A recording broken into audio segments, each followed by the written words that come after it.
Assalamualaikum warahmatullahi wabarakatuh.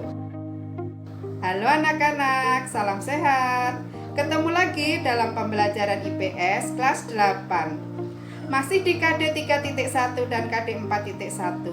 Tujuan pembelajaran kita hari ini menelaah pengaruh konversi lahan terhadap perubahan ruang dan interaksi keruangan terhadap mobilitas penduduk di negara-negara ASEAN. Materi kali ini masih di sub C, yaitu pengaruh interaksi keruangan terhadap kehidupan di negara-negara ASEAN. 4. Pengaruh konversi lahan terhadap perubahan ruang dan interaksi antar ruang. A. Konversi lahan pertanian menjadi pemukiman. Konversi lahan adalah mengubah area lahan menjadi area dengan kegunaan lain, misalnya dari lahan pertanian menjadi pemukiman atau industri. Konversi lahan menjadi fenomena yang sering dijumpai di negara-negara ASEAN. Setiap tahun, laju pertumbuhan penduduk meningkat. Seiring dengan pertambahan jumlah penduduk, jumlah kebutuhan lahan pemukiman juga meningkat. Kondisi ini hampir terjadi di seluruh negara ASEAN. Lahan pertanian dialihfungsikan menjadi lahan pemukiman. Alih fungsi lahan ini biasanya terjadi di daerah pinggiran kota atau lahan pertanian dekat fasilitas publik. Alih fungsi lahan pertanian bersifat menular. Jika satu petak lahan dialihfungsikan, maka lahan sekitarnya juga rawan dialihfungsikan. Kondisi ini akan mempengaruhi kehidupan masyarakat di daerah tersebut.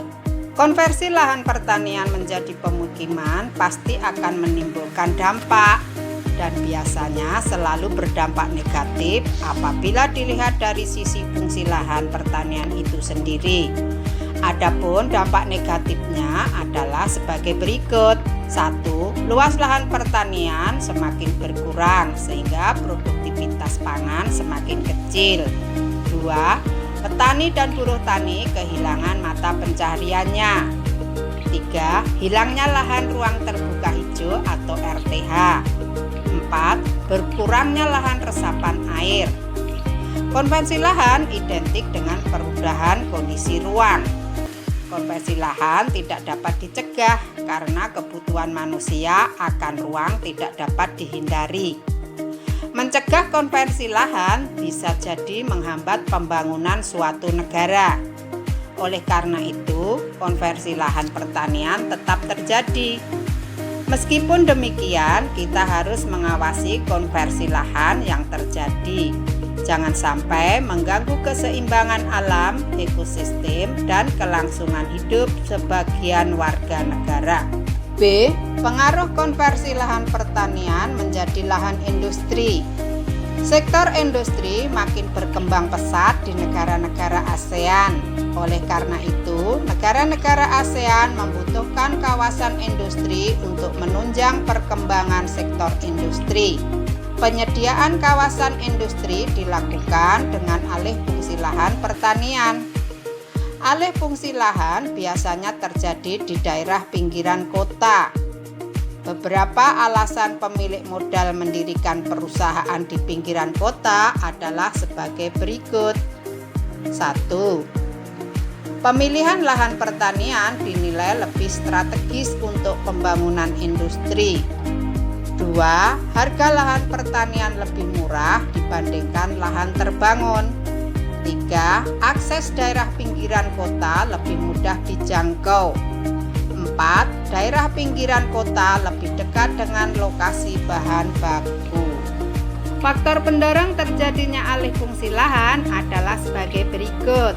1. Laju pertumbuhan penduduk yang pesat. 2. Biaya aktivasi pertanian tinggi. 3. Harga jual hasil pertanian menurun. 4. Minat generasi muda untuk mengelola lahan pertanian menurun. 5. Pergantian ke sektor non-pertanian dianggap lebih menjanjikan.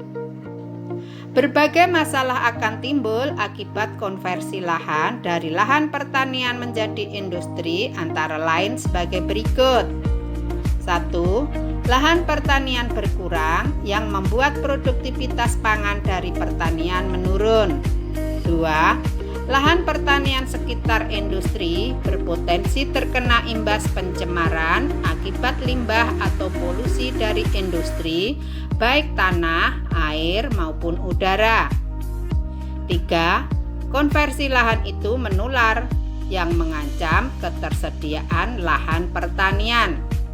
5. Pengaruh interaksi keruangan terhadap mobilitas penduduk. Kawasan Asia Tenggara menjadi kawasan menonjol secara global. Perpindahan penduduk lintas batas nasional menjadi kegiatan yang umum terjadi. Perpindahan penduduk dari satu tempat ke tempat lain disebut mobilitas penduduk. Mobilitas penduduk berkaitan dengan proses interaksi karena adanya perpindahan dari satu titik ke titik yang lain.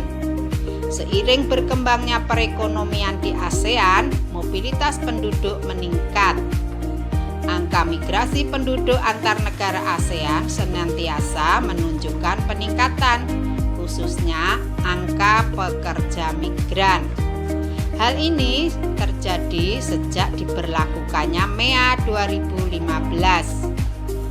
MEA mendorong mobilitas penduduk secara profesional dan terampil. Mobilitas pekerja antar negara ASEAN bertujuan memperkuat posisi kawasan di kancah global.